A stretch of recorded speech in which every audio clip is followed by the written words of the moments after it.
केंद्र सरकार की अमृत सरोवर योजना और हरियाणा सरकार की भूजल स्तर को ऊपर उठाने और तालाबों के पुनरुद्धार के लिए बनाई गई तालाब प्राधिकरण की टीम आज प्रभाकर कुमार वर्मा, CR बाबू सेवानिवृत्त VC, दिल्ली यूनिवर्सिटी और हरियाणा पौंड अथॉरिटी के एमिनेंट मेंबर रविकांत उप्पल टेक्निकल एडवाइजर की अगुवाई में गांव कासंडी पहुंची और यहां के तालाबों की चल रही रिस्टोर प्रक्रिया का जायजा लिया। केंद्र से पहुंची टीम ने यहां पानी में आए सुधार को जांचने के उपरांत तीसरे तालाब को रिस्टोर और अन्य सुविधाएं बढ़ाने को लेकर चर्चा की। इस दौरान प्राधिकरण की टीम गोहाना के सिंचाई विश्राम गृह पहुंची। यहां पर टीम के हरियाणा पौंड प्राधिकरण के वाइस प्रेसिडेंट प्रभाकर कुमार वर्मा ने मीडिया से बात करते हुए बताया, केंद्र और हरियाणा सरकार की योजनाओं के तहत कासंडा और कासंडी गांव के तालाबों का जीर्णोद्धार किया जा रहा है, जिसे लेकर आज प्राधिकरण की टीम ने जायजा लिया और आगे की संभावना के बारे में चर्चा की। इस दौरान उन्होंने इन योजनाओं के साथ जुड़कर अन्य गांव भी कैसे तालाबों का जीर्णोद्धार करवा सकते हैं बताया।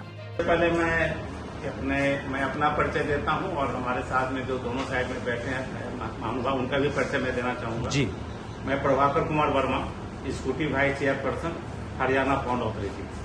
मेरे दाहिनी ओर doctor and professor CR Babu, he is the retired pro VC हैं दिल्ली यूनिवर्सिटी से और एक ग्रेट इन्वायरमेंटलिस्ट हैं और इमेरिटस प्रोफेसर हैं दिल्ली यूनिवर्सिटी के और डिपार्टमेंट ऑफ इन्वायरमेंट स्टडीज में इनका अपना लैब है। और हमारे हरियाणा पौंड अथॉरिटी का जो टेक्निकल कमेटी है, एक्सपर्ट कमेटी, उसके इमिनेंट मेंबर है। और हमारे बाईं ओर मिस्टर रविकांत उप्पल हमारे टेक्निकल एडवाइजर हैं। हमारे बगल में और बैठे हैं मिस्टर अविनाश शारदा हैं, वो हमारे साइंटिस्ट हैं। जी, हम अभी जहां आए थे वो कासंडा और कासंडी पौंड जो है उसको ऑलरेडी रिस्टोर्ड पौंड है, दोनों पौंड। उसके पानी भरने की व्यवस्था के लिए पहले व्यवस्था थी कि कनाल का पानी को हम इसके द्वारा हम इसको भरेंगे, जो लगभग 3-4 किलोमीटर दूर है कासंडा कासंडी से। इसके बजाय जब हम लोगों ने पहले रिस्टोर होने के पहले जब हमारे प्रोफेसर CR बाबू के साथ हमने इस साइट को विजिट किया था, तीनों ने ही एडवाइस किया कि क्यों नहीं इस जो वेस्ट वाटर ड्रेन है, इंडस्ट्रियल वेस्ट वाटर ड्रेन, इसके पानी को ही हम वेटलैंड टेक्नोलॉजी से ट्रीट करें और इस ट्रीटेड वाटर को हम दोनों तालाबों में यूज करें, जिससे कि आगे का जो पौंड है, तीसरा पौंड और आगे का जो ड्रेन है, वहां का जो पॉल्यूशन की समस्या है उसको भी हम सुधार पाएंगे।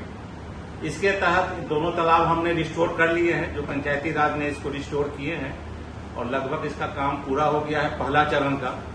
बाकी जो इसमें काम है वॉकवे का है, इसके बाद बेंचेज लगने हैं बंध के ऊपर और सोलर लाइट्स लगने हैं। ये काम अभी हमारा 25 सितंबर तक उसमें पूरे हो जाएंगे।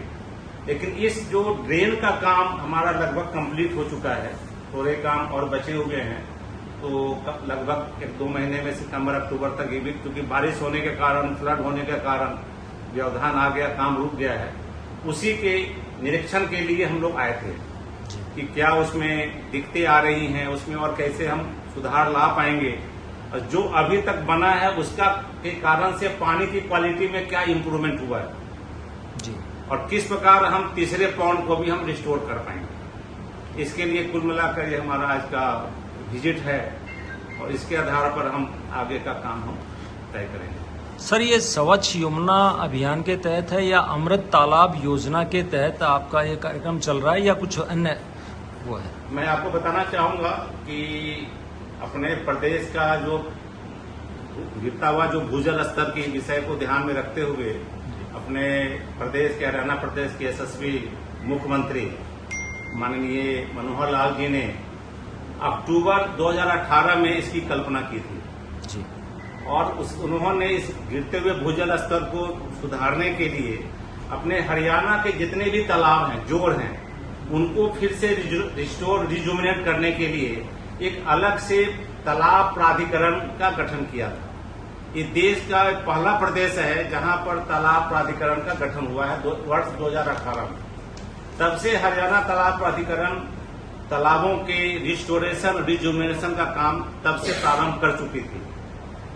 अमृत काल जब शुरू हुआ तो माननीय प्रधानमंत्री, अपने देश के यशस्वी प्रधानमंत्री माननीय नरेंद्र मोदी जी ने ये अमृत काल में अमृत सरोवर योजना लागू की। तो इसी के तहत जो अभी जो पौंड हमने ठीक किए हैं और अब कर रहे हैं, इनको हमने अमृत सरोवर योजना के तहत इसको हमने शामिल किया है। अमृत सरोवर योजना के तहत कितने तालाबों को रिस्टोर कर पाए हैं अभी तक हम? अभी जैसे हमारी जो एक्शन प्लान है, कुल हमारा आज के दिन में हमारा डाटाबेस है, कोई भी ये पब्लिक डोमेन में उपलब्ध है। पॉन्ड डाटा मैनेजमेंट सिस्टम के अंतर्गत में पॉन्ड एटलस हमारा जो वेबसाइट है hpwwma.org.in, इस पर हमारा pond Atlas pond public domain में उपलब्ध है। उसमें आज के दिन में जो रियल टाइम डाटा है 19,506 पॉन्ड्स पूरे हरियाणा में है।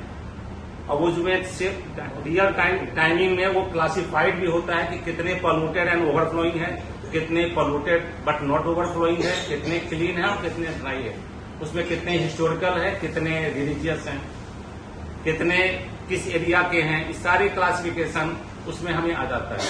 इसके हिसाब से यदि हम दोनों polluted and overflowing but not overflowing को यदि जोड़ दें तो लगभग 12,000 पॉन्ड हमारे हरियाणा में है, जिनको हमें इमीडिएटली प्राथमिकता के आधार पर उसको सुधार करने हैं। इसमें इसके 24-25 वर्ष 2024-25 तक हरियाणा पॉन्ड अथॉरिटी ने 6,700 प्लस तालाबों का लक्ष्य रखा है। इसमें से सभी पर काम प्रारंभ हो गए हैं और लगभग आज के दिन में हमने 1745 तालाबों को हमने ठीक किया है।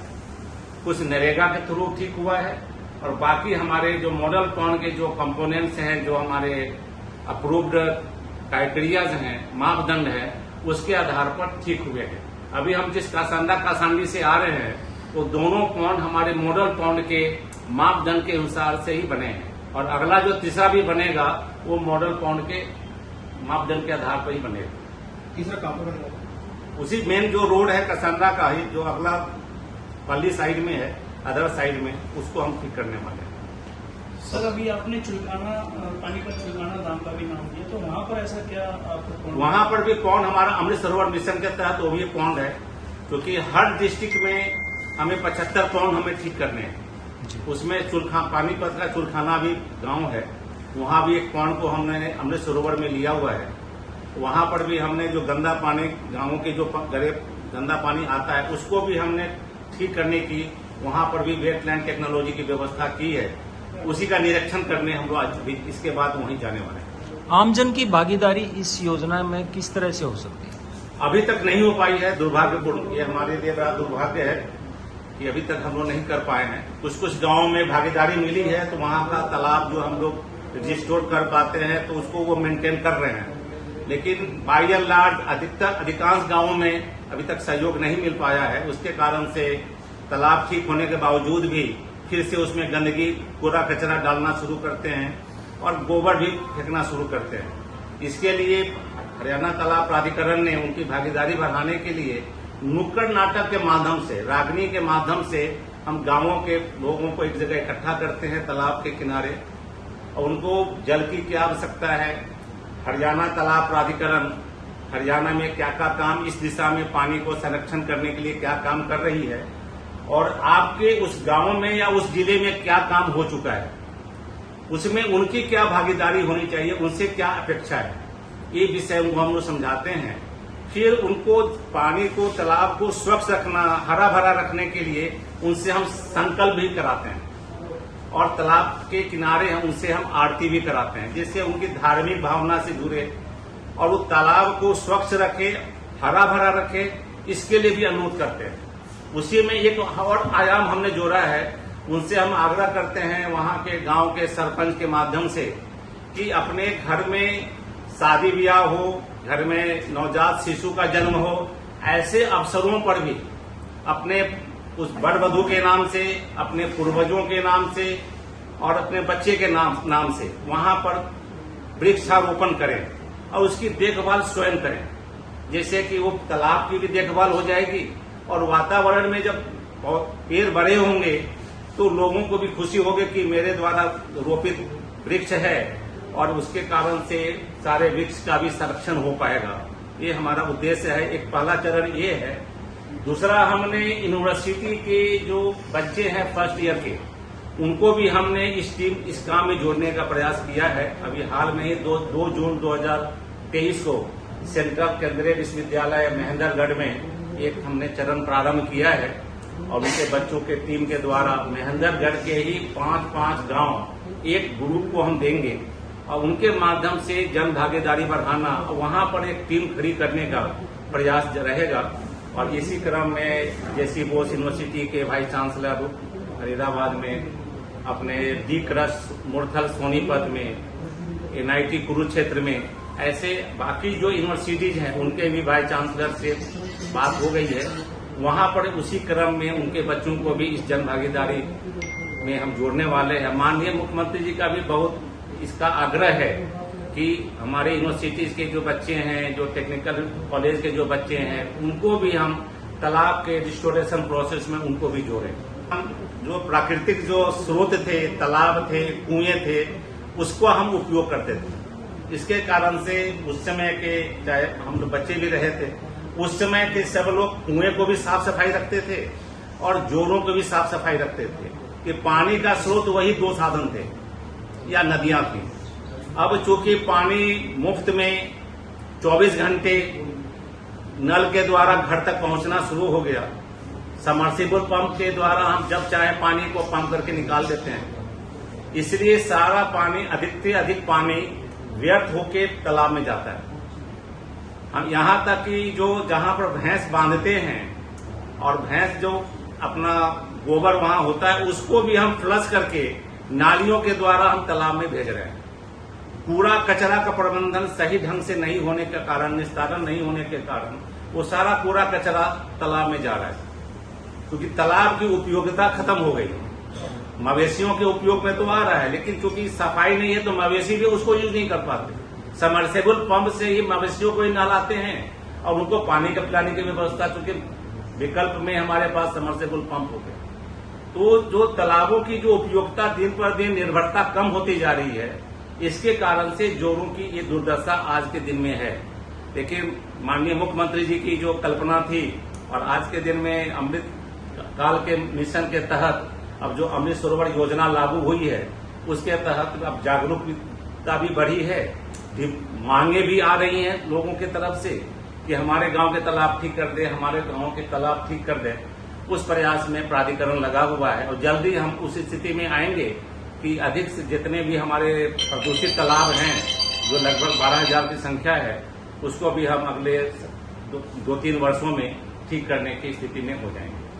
जगत महान न्यूज के लिए गोहाना से तेजवीर सिंह की रिपोर्ट।